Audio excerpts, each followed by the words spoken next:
जिस दिन ये हुआ तो ये नेशनल कॉर्बेट पार्क में शूटिंग करा रहा था अपनी, तो ये अवेलेबल, मैंने 3-4 बार कोशिश की, मिला ही नहीं मुझको।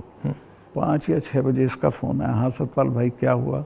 मैं कहा हमारे इतने लोग मर गए हैं और हमारी गलती से मरे हैं। तो बोला नहीं नहीं चुप रहना, अभी कुछ नहीं बोलना इस पर।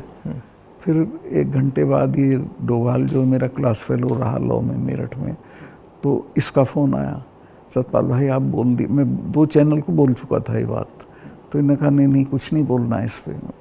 मैं कहा ठीक है, मैं समझा कुछ जांच वाँच कराएंगे, उस पर असर पड़ेगा।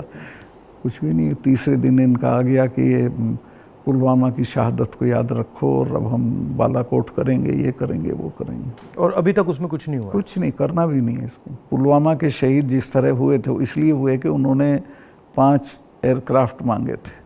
अगर वो मेरे से मांग लेते तो मैं इमीडिएटली कर देता। मैं तो वहाँ स्टूडेंट्स जब जम्मू में फंस जाते थे बर्फ में, उनको एयरक्राफ्ट से, क्योंकि दिल्ली में एयरक्राफ्ट इमीडिएटली मिलता है किराए पे। 4 महीने तक एप्लीकेशन उनकी पड़ी रही होम मिनिस्ट्री में, और 4 महीने बाद वो खारिज कर दी कि नहीं देंगे।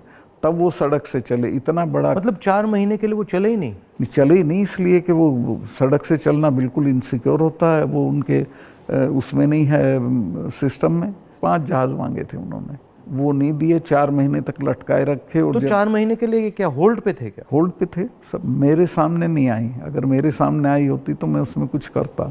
That was between CRP and home ministry. लेकिन ये थी कि अटैक हो सकता है।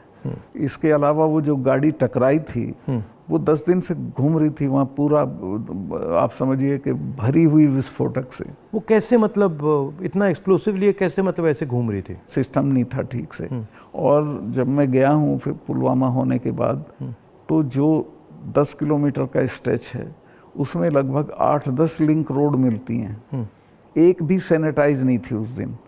बल्कि हम तो जब अपनी पुलिस को भेजते थे कश्मीर की, तो पूरी रोड पे सिविल ट्रैफिक बिल्कुल रोक देते थे, सैनिटाइज कर देते थे, तब भेजते थे। ना हाईवे सैनिटाइज था, ना वो लिंक रोड। और लिंक रोड जहाँ हाईवे में मिलती है, वहाँ रिवाज ये है कि वहाँ एक जिप्सी खड़ी होनी चाहिए जो उसे रोक दे कि नहीं भैया काफिला चला जाए सीआरपी का, तब जाना। ब्लॉक कर कुछ नहीं था, there was nothing like that. तो जब आप वहाँ गए, जैसे पॉलिटिक्स में हम ऐसी घटनाओं में